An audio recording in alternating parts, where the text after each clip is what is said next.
Айрым судьялардын пара менен кармалып тергөө иштери жүрүп жатканы сот системасынын кадыр баркына чоң залал келтирүүдө. Адилеттүүлүк баасыз болот. Адилеттүүлүк сатылбайт.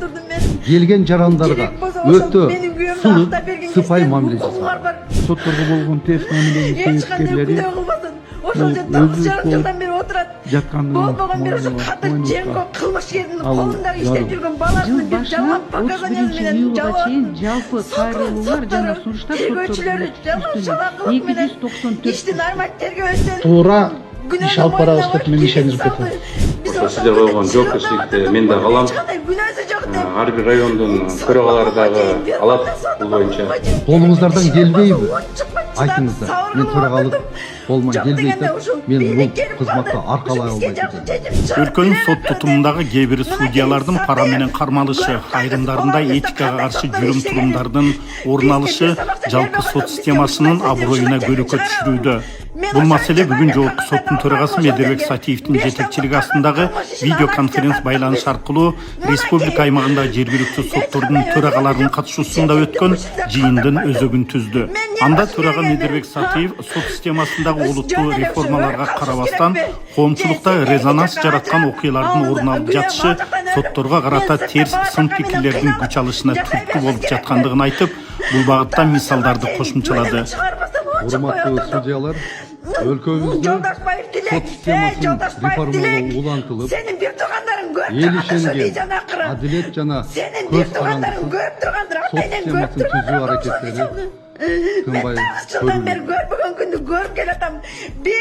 Буга мамлекет башчысы Садыр Нуркожоевич тарабынан да өзгөчө көңүл бурулуп, судьялардын айлык акылары жогорулап, иштөө үчүн материалдык техникалык базалар чыңдалып, бардык шарттар түзүлүп.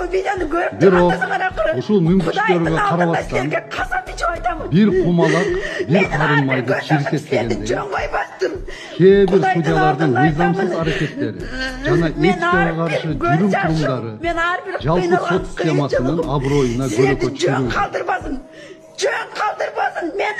Мисалга алсак, жакында эле Октябрь райондук сотунун судьясы Жаркынбек Кыдырбаевге байланыштуу жалпыга маалымдоо каражаттарында чыккан маалымат коомчулукта терс пикирде.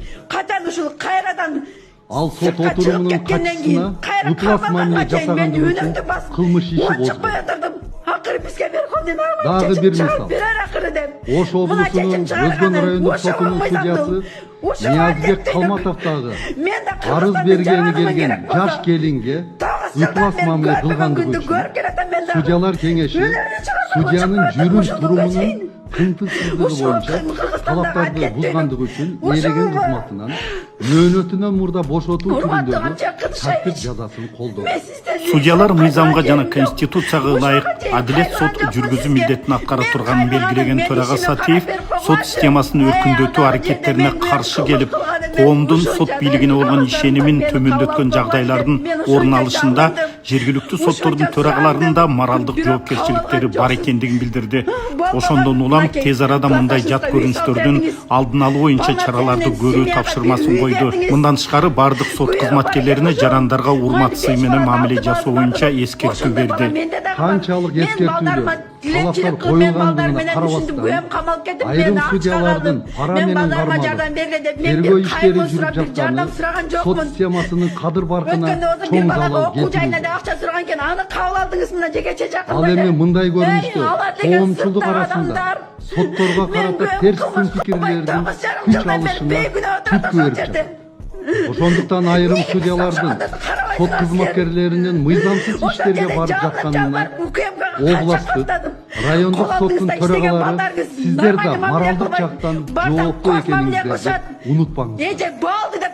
Анткени бул сиздер тарабынан бул багытта жетиштүү деңгээлде алдын алуу иштери жүргүзүлбөй жатканынан кабар берет. Мен 6 балам менен мен не кылышым керек? Судьялар адилеттиктин тиреги, коомдо мыйзамдуулукту камсыз кылган адам. Адвокатка бердик. Алар ар бир жарандын укугун, эркиндигин жана ар намысын коргоого милдеттүү. Урматтуу судьялар, баардыгыңыздар жакшы билесиздер. Сот адилеттигин ишке ашыруу, соттук талаш тартыштарды адилеттүү жана калык чечүүнү камсыз кылуу бир катар принциптерге негизделген.